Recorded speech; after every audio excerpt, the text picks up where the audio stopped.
मी माझ्या कार्यालयाकडे जात असताना पक्षाच्या त्यावेळेला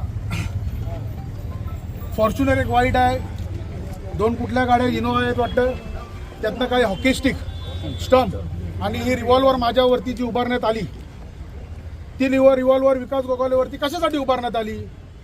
खासदार सुनील तटकरेच्या दम आहे तर त्यांनी मर्दासारखं येऊन समोर लढावं. पाटणे असे बगल बच्चे पाठवायचे नाही. त्याला माहिती नाही तटकरेला अजून की भरत शेठची औलाद आहे आणि भरत शेठची औलाद ही आदरणीय शिंदे साहेबांच्या नेतृत्वाखाली आदरणीय बाळासाहेबांचा एक मावळा म्हणून या ठिकाणी या महाराष्ट्रामध्ये आम्ही काम करतोय.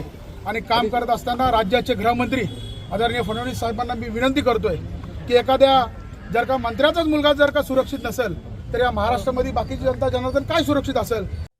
आज नगरपालिकेच्या निवडणुकींचं महत्त्वाचं असं मतदान या ठिकाणी पार पडत आहे. आज काही ठराविक मंडळी या ठिकाणी येऊन नागरिकांना घाबरवण्याचा प्रकार महाडमध्ये पहिल्यांदाच आपल्याला पाहायला मिळतो आहे. कुठेतरी कोणीतरी या ठिकाणी आल्यानंतर आमचे जे काही पक्षाचे सहकारी आहेत सुशांत जाबरे याला चुकीच्या पद्धतीनं वेळखा घालत 50 ते 60 जणांनी या ठिकाणी मारण्याचा प्रयत्न केला. त्याचबरोबर त्याच्याबरोबर असणाऱ्या लोकांना सुद्धा त्या ठिकाणी मारहाण करण्यात आली. इथे बाजूला जर का आपण पाहिलं तर त्या ठिकाणी त्याच्या सगळ्या गाड्या आहेत त्यात देखील तिथे फोडण्याचा प्रयत्न केलेला आहे.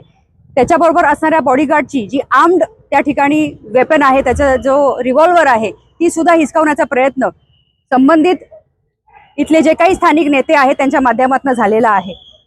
हा निंदनीय प्रकार आहे. कुठेतरी आपण स्वतःच या सगळ्या गोष्टी घडवून आणायच्या, नागरिकांमध्ये भीतीचं वातावरण करायचं आणि असं काही जणू काही भासवायचं की हे सगळं काही माझ्यावरती करण्यात आलेलं आहे. स्वतःला इतकं महत्त्व खरं तर त्यांनी देणं मला असं वाटतं योग्य नाही. पण आजचा लोकशाहीचा महत्त्वाचा अधिकार बजावत असताना नागरिकांमध्ये कुठेतरी संभ्रम निर्माण झालं पाहिजे या हेतूनं आज महाडमध्ये ह्या अशा प्रकारचं आपल्याला भीतीचं वातावरण पाहायला मिळतं आहे.